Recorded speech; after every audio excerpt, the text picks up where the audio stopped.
What's good, everyone, and welcome back to Having Juice with OJ. I am here with my co-host, Jeremy. Say what's good. What's happening, everybody? How we doing? Germ, how was your weekend, man? I mean, we had some good games. How you feeling? You know, I'm just going through the motions at this point with the playoffs. It's just enjoying a good game every other day. It seems like, you know, we've dwindled down to the second round. I know last time we were here together, we were still in, like, the midst of the first round, the end. You know, no series were set in stone yet, except for, I think, the Wolves. Yeah. But now we're in the middle of round two. And, you know, these are all series, except for Boston. You know, they went up 3-1 yesterday, but it was a close game, and without Mitchell. Mitchell. You know, some could argue if they did have Mitchell last night, they're winning that game. But it's great to see, you know, the playoffs are continuing. The MLB season is getting hot. That we had the draft lottery. So, you know, sports is starting to get to that point in the summer. Yeah. But we're not quite there yet, so I'm going to keep enjoying this. How about you? About the lottery, you want to tell the people what just happened? Who got that first pick? Yeah, Atlanta Hawks, man. To my one Hawks fan out there, Lucas, congratulations. But yeah, it makes no sense how the team with the 10th worst record, who was just playing in the play-in, is now getting the number one overall pick when we just saw the Detroit Pistons be like one of the worst teams ever, and they're 5th. We see the Houston Rockets picking in the top 3 again for what seems like the 6th year in a row since James Harden has left. So it's like, it's very interesting. We see the San Antonio Spurs walk away with the 4th and the 8th pick, and seeing that if the 8th pick, that belonged to Toronto. Yeah. If that pick landed in the top 7, it was theirs. It was theirs. Yeah. So we got really lucky with that. Now we got 2 picks in the top 10. So, you know, draft season again. We're getting right back into it. We just finished with the NFL. Yep. Right back into NBA with it. So it's gonna be interesting. Yeah, I mean, Hawks getting that is just absolutely bonkers to me. It's so crazy that the lottery just works like that. It's not like, oh, you're the worst team, you got it. Like, which makes it a little bit more interesting and like more fun for the teams that are battling at the bottom. So we're gonna move on from that and shift on to just the NBA playoffs journey happening right now. Let's start off with the game that happened yesterday, the first game. You got the Celtics-Cavs. Celtics up 3-1. They're not looking that good, if I was to say so myself, as a Celtics fan. I mean, Jason Tatum is not doing what he should. I mean, yes, he had over 30 points yesterday, but what did that take him? I mean, he was shooting, if I was to look at it, 11 for 25, 2 from 8 from 3. I mean, those aren't beautiful numbers to look at from your superstar. And before that, he was not putting up 30-point games. You needed Derek White to kind of carry that team. The last 2 games, he's been nowhere. Jrue Holiday had a pretty solid game yesterday. Al Horford's nowhere to be found. Jaylen Brown he feels inconsistent at this point. Where do you see the Celtics moving? How do you see the Celtics moving forward from this? And do you see them making a bounce back? Well, for me, it kind of all starts with the big man. Not having KP goes against everything that the Celtics have been doing this year. They have been the most dominant starting 5 in all of basketball. And to not have their anchor and their stretch 5, their all-star caliber guy and KP on the floor with them, you know, it hurts. But at the same time, you got the 2 Js. You got 2 all-NBA caliber players on your team playing 30-plus minutes per game. And they're struggling. They've been struggling. They struggled against the Heat. They're not playing up to par against the Cavs, and we saw that they dropped game 2 against the Heat. They dropped game 2 against the Cavs. Last night was very iffy. You know, they let the Cavs hang in there for way too long for a team that didn't have whole game. For a team that didn't have their star player. And it's like everybody else on the Cavs team has been struggling too. So it's like, why is it that close? You know, I'm not gonna be one of those people that sits in the boat that's like, oh, Jason Tatum is not like that, because he obviously is. He's a world-class player.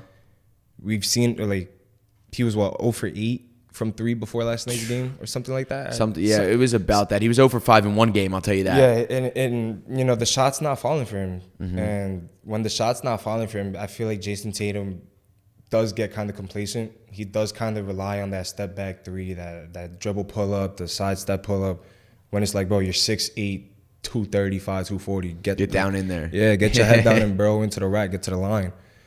And, you know, for the Celtics, you know, he's just going to have to step up for, he's going to have to to take the reins. He's gonna have to control the game and really show that he's the best player on the court. Because it's like you're watching these games, and as a knowledgeable basketball fan, you know Jason Tatum's the best player on the court. But if you're watching the games, it doesn't look like that at all. And I don't think it's looked like that once this entire playoffs. So in my opinion, he can't keep coasting, because I feel like that's what he's been doing with this very talented five around him. And I get it. Because, like, why expend so much energy when you could save yourself for the finals? But you got to get to the finals first. Exactly. And continuing to play with your food with the last 8 teams, like, these are all teams that are good. These are all teams that can come. And if you're not on 100, they're going to bust your ass. So they got to step up. Like, Jason Tatum really has to step up. Yeah, I agree. It's either now or never. I mean, we need to see something before the finals from him, because if you don't see it before then, like, yes, we know the East is the least right now. We know that the West is the best. We know that they're strong. And the East is banged up. Everybody's banged up except for them. Exactly. Everyone looks bad. Everyone's banged up, like you said. Jalen Brunson's hurt. Mitchell Robinson, like, all of them are just – everyone's struggling to be healthy right now. Even Tyrese Halliburton with his back or something is not feeling 100%. It's not like – it's like they could literally coast, like you're saying. Like, they could coast – but why wait all the way to the finals to get busted up by one of the better West teams? Because they have it all right now. Like, they're putting in all the effort. They're showing that they care about this title run. It feels like, well, at least it just feels like Jason Tatum does not care that much. It feels weird. Like, watching him play, it's like, dude, do you not want to win a chip? Tell me it doesn't feel like this. Like, the Celtics don't feel like they feel entitled. Yeah. They feel like, to me, it kind of feels like they feel like, all right, we're obviously going to the finals. Like, this is ours. Like, yeah. And it's not like that. Like, especially in sports, it's never like that. It's never like that. So I feel like they're kind of just like playing down to the competition. They're overlooking them. They're underestimating them. And, you know, they got lucky last night, because the Cavs really could have came out there and won that game. And now we're talking about 2-2 when Donovan Mitchell just had a full game's rest. He's going to come back and explode. Yeah, I mean, Darius Garland with a 30 bomb. Like, finally. I didn't really see that happening, honestly. He's been struggling. But also, having a person like Donovan Mitchell next to you, I just feel like they don't really play off each other too well. I feel like Darius Garland takes a step back whenever Donovan's out there. And since he was not there, he was willing to take more shots because Donovan Mitchell's so he needs the ball. So I think it was nice to see Darius Garland step up and be able to do something for his team. I mean, Karis LeVert, he had an okay game. I mean, he couldn't shoot a 3 to save his life, but he had a pretty good game. Like, especially in the first quarter, I think he had like 10 points right away. It was looking good, and then all of a sudden it just started going back. But I think that series is gonna be over next game. I don't think the Cavs have any chance to come back from this. One of our friends put in a plus 800 bet for them to beat the Celtics in the series. That was probably the worst bet of his entire career, I'll tell you that, because that's not happening. I read the text and I just continue reading. Anything else you want to say to finish up on the series before we move on? Because I think it's a wash. Just a quick note, too. I feel like there's going to be conversations around Joe Mazzulla. I don't think he's been pushed yet, but when you run into a better team or a team that's on the same caliber, I feel like he's going to be in situations where he's going to look foolish and, you know, not trying to put bad juju out there or anything like that, but that's an interesting take on that iffy. one. I don't know. I feel like I just watch Joe Mazzulla sometimes in these situations, and it's like sometimes he's there and he knows what to do, but then other times it's like he's completely lost. And and then the team follows, so it's like they're completely lost. And then we're giving up like 8-0 runs, or we're giving up like a free inbound play or something like that. Like, I don't know. So he's got to look at that a little bit better. All right, we'll have to check out Joe Mazzulla, and we'll check back in on that one. Moving forward to the second game of the night last night, which was an interesting one, Germ. We got the Thunder Mavs. What do you think happened at the end of that game last night?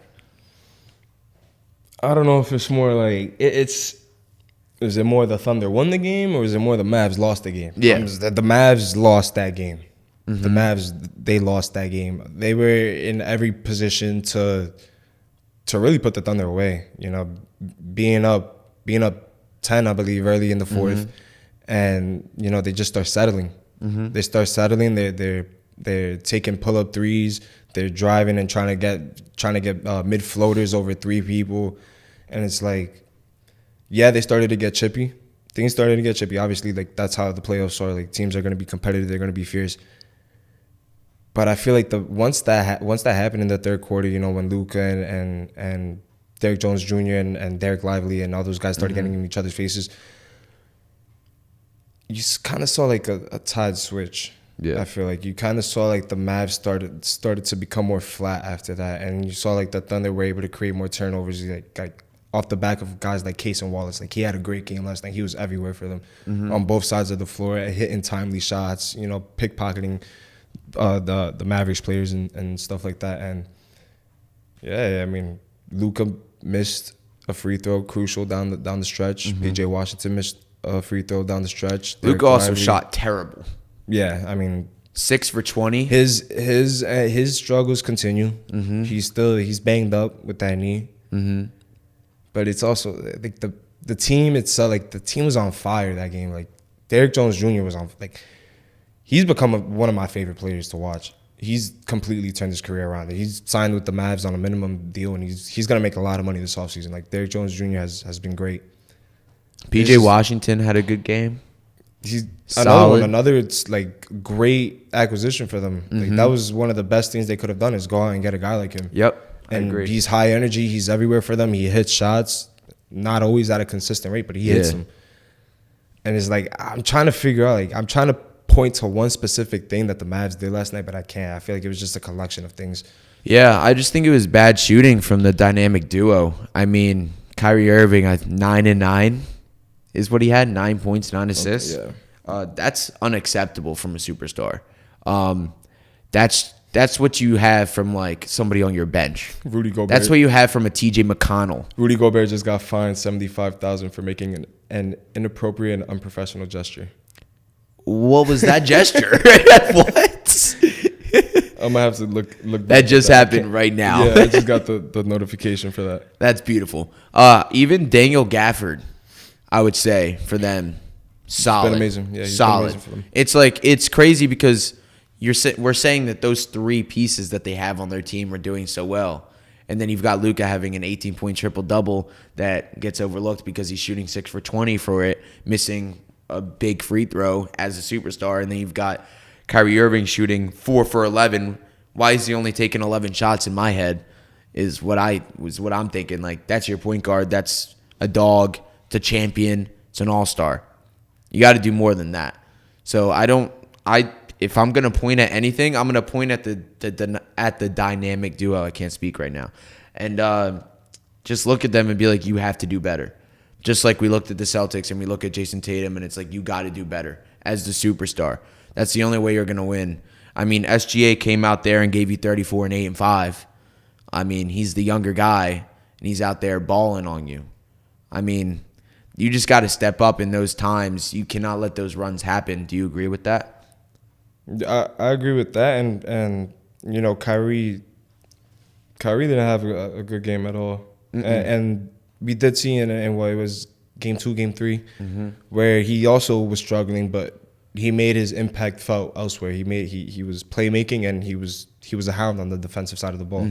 He's been playing great defense. Don't get me wrong. Yeah, but why are Derrick Jones Jr. and PJ Washington taking more shots than you? Literally, you can't like. Kyrie Irving is one of the greatest players in this generation. He's one of my favorite players of all time. And I've seen him single-handedly take over games, take over playoff series, take over finals games, win a championship.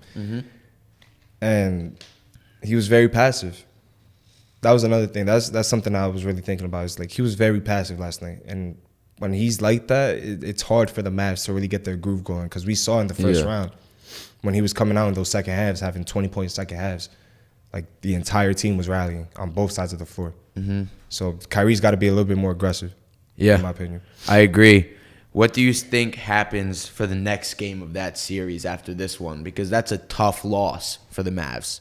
That is a tough loss. Like you feel like the momentum kind of switched. 180 degrees. Like the momentum was all in Dallas's hands. Like they were minutes away from going up 3-1 on this young talented team in the Thunder. And for the Thunder, even their Coach Daigneault said it. It's like, we're going to figure out who we are in these playoffs, in these moments. Mm-hmm. And this team rallied. They came down. They played great defense. They hit clutch shots. They hit their free throws. And now they're going back to Oklahoma tied up 2-2 instead of it being 3-1. So the game 5 it can be anybody's game. Mm-hmm. It's going to really depend on how Luke and Kyrie are health-wise, how they're able to come out, if they're able to be efficient and productive. Are the guys around them going to be able to do that? Because now they're going back to the Thunder's court where all of their role players are going to feel 10 times more. And that's confident. A tough place to play. I mean, those fans are hounds. It's loud in that stadium. People have always said it. I know it's not like a big thing, but like noise, like the crowd noise thing, they're number one in crowd noise, which like that sounds so stupid, but it's like, I don't know. When you're out there, it'll affect the player too. Yeah. Like, even if it's the number 6, number 7, 8 guy, like it'll affect them. So. I mean, you're hearing everyone scream. You can barely hear your coach call a timeout. You can't really you're in the huddle and there's just miscues everywhere. You're hitting a corner 3. You've got all the people lined up on the court and they're screaming at you. And with OKC, it kind of feels like the fans are right on it. It feels like kind of like a pit almost. Yeah. Where it's they're basically on the court. Yeah. It's not like a stretched out stadium where it's the guys on the top level feel so far away. Mm-hmm. It kind of reminds me of a TD Garden when I went one time and I was sitting in nosebleeds, but it felt like I was right there on the court because of how loud it was and because how close you feel. Yeah. So, that should be an interesting one. We're going to move on to the next series where we have a game today, Germ. You've got Knicks versus Pacers tonight. Knicks are -1.5 at home. How do we feel about this matchup being 2-2 right now? This was another game. The Knicks, they were right there, minutes away from going up 3-1. Andrew Nembhard hits the biggest shot of his life. That was a prayer. And he knew he was like, damn, that went in. I know. He tried to smile. He tried to play it out. He's like, yeah, I mean that. But yeah, that really off the backs of the Pacers who ran the Knicks out of the gym. And I've said that the Pacers had the potential to run these teams out of the gym. Yeah. They did that to the Knicks right off the bat in the first quarter of game 4. Tyrese Halliburton was firing on all cylinders, hitting 3 after 3. Hitting everything. And that's scary. Because Tyrese hasn't really been aggressive in these playoffs. And now he's finding his groove. He's getting into that mode where he can just come out and do this again. And we've seen him do that throughout the course of the regular season before he got hurt and was dealing with those injuries. Mm. As for the Knicks, we already know they're all banged up. And it's a harsh reality, for all my Knicks fans out there. And this postseason, I've been rooting for the Knicks a lot. This team isn't going to win a championship. Yeah, they're not. It's a harsh reality, but they're so banged up. It's sad. It's hard, and that Tibbs style, it shows when you're not when you don't have guys available and you're playing your top 4 guys 40 minutes a game, you're playing Josh Hart. It's it's getting posted on social media when Josh Hart is going to the bench. It's it's rough, but it's at the same time they're all dogs. They all know what they signed up for. They fight for one another, and they've been in this situation before. They were in this situation last round. With the Sixers, it was a dogfight, and that's what it's going to continue to be. Mm-hmm.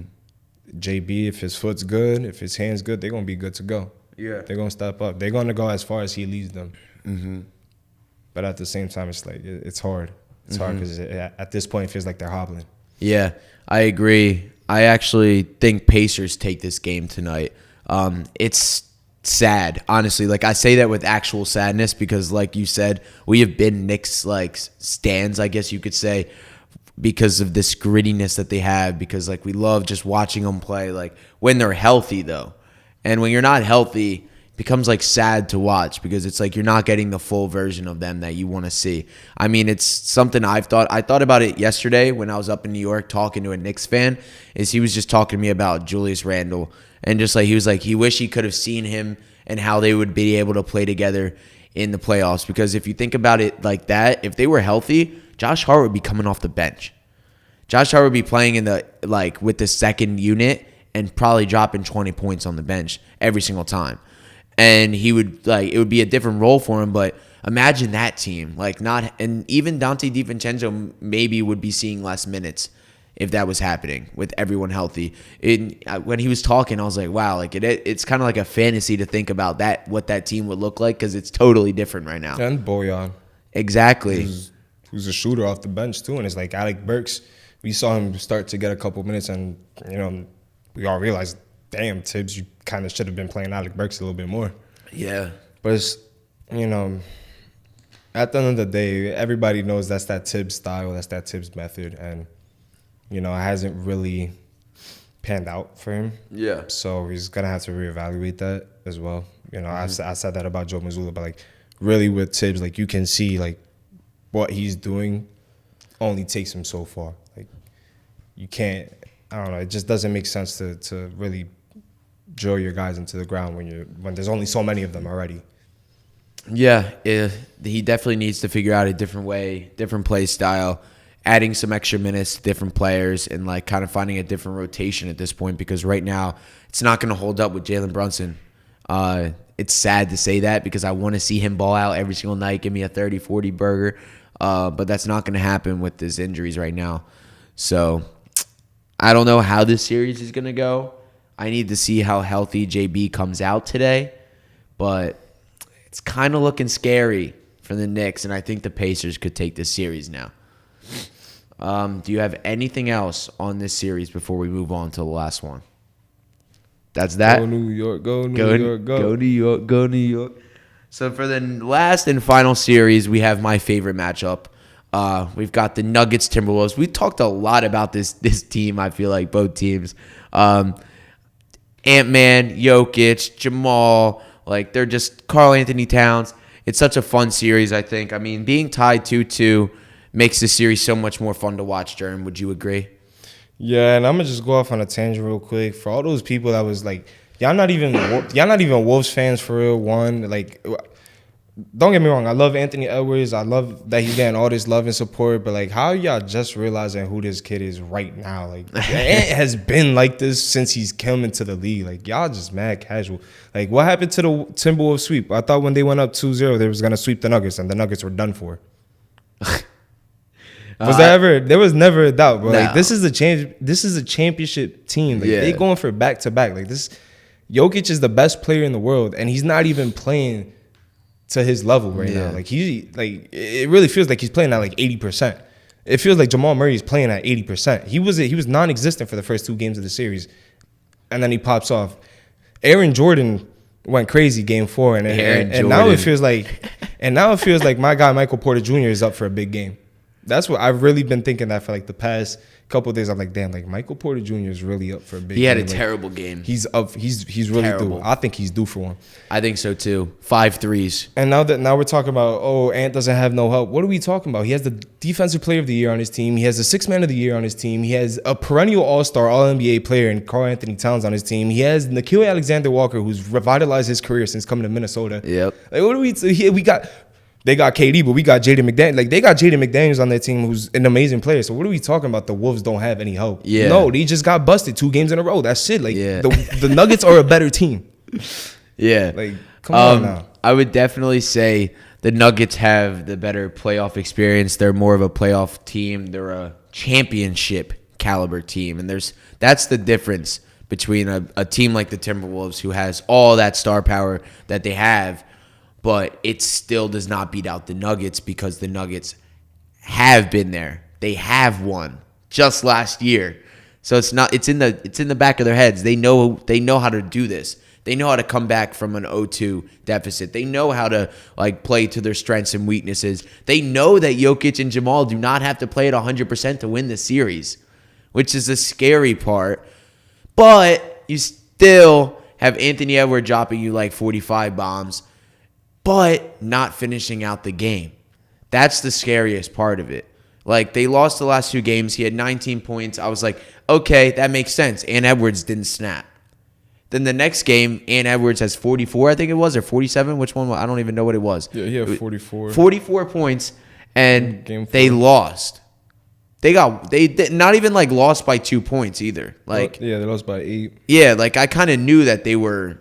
And the second leading scorer was Mike Conley. Yeah, and it's like, what did he have? 10? Yeah, 15. But 15. It's like this is still, and we're not just gonna be like, oh, like he doesn't have any help. No, these guys are all there. Yeah. You know that Anthony Edwards is the guy. We're like now we're at the point where we're expecting him to be on that level where he's dropping 35 and 6 every night. Yeah.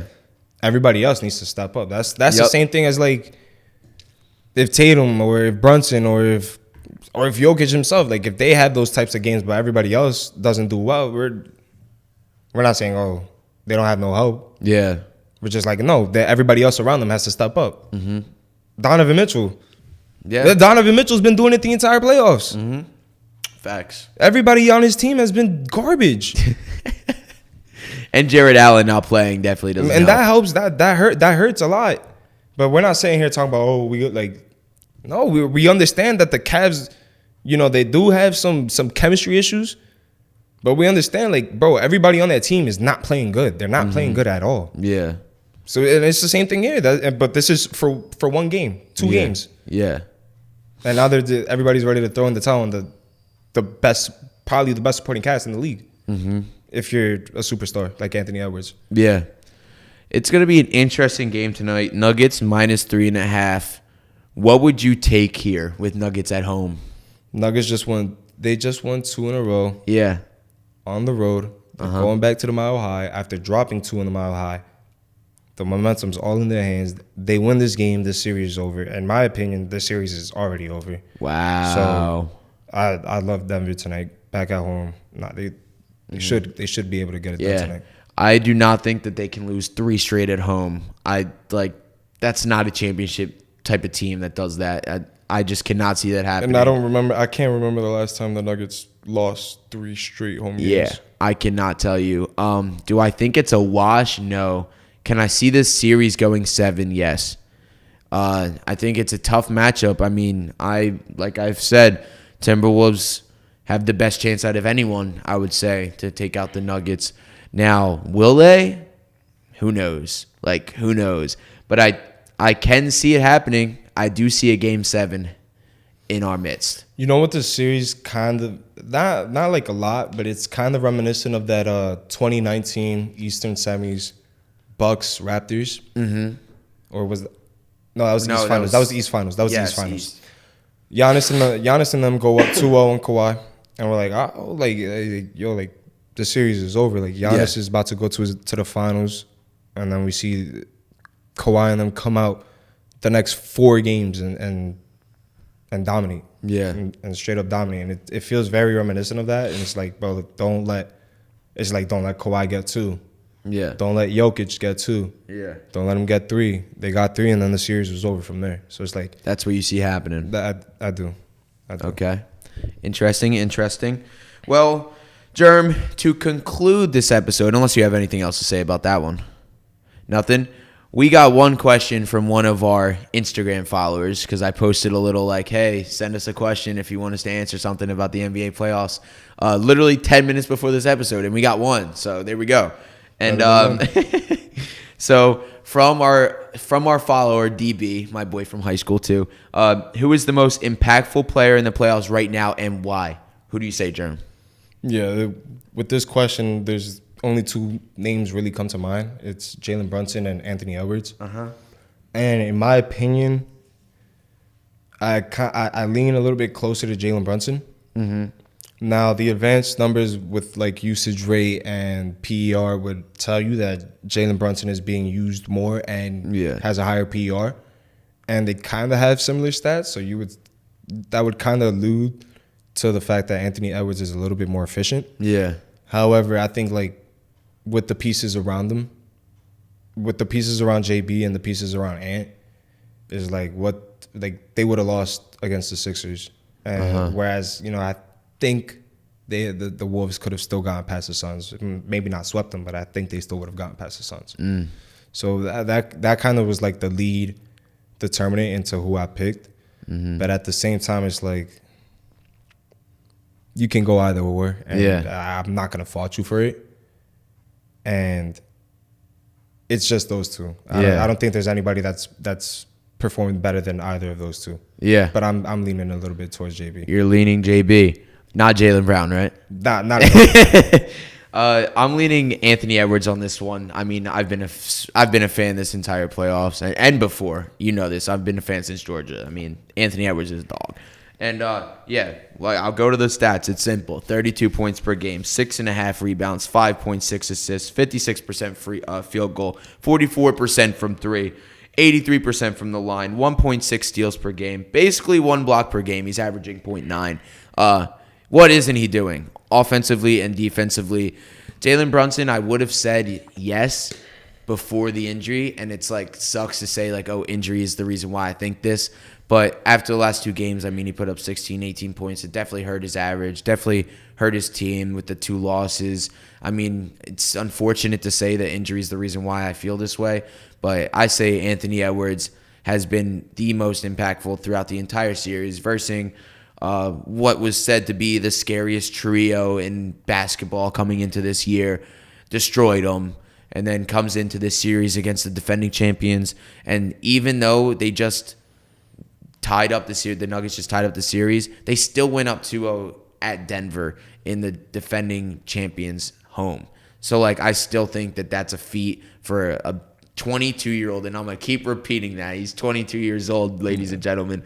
Doing this is scary. And yes, he has a better supporting cast than Jalen Brunson, but I will say that these numbers can't lie, and the eye test has been insane on this guy. Yeah. And it's literally like, you actually had a great comparison of him over text yesterday, saying he's like a D Wade with a 3-point shot.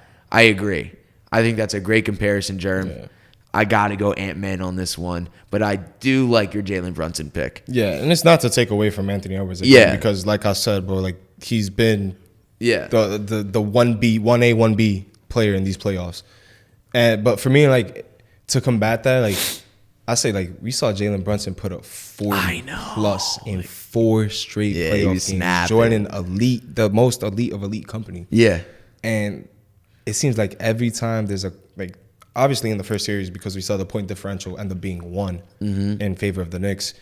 And we saw, in the first 2-3 games of the Pacers series, when the games were close late. Mm-hmm. Every time it's in that clutch, in that fourth quarter, we feel that energy from Jalen Brunson. Yes. We feel that aura. Like, he takes over. Big body Brunson, that's what I like to call him.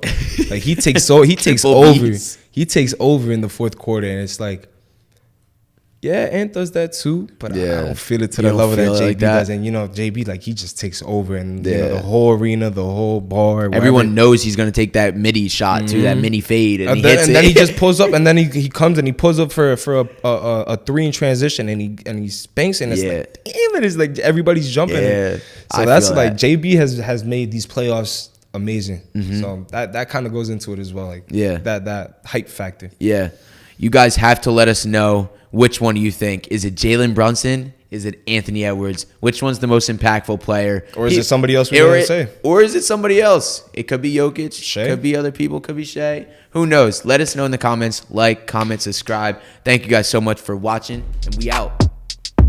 Peace. Gamble with your life. If you didn't know.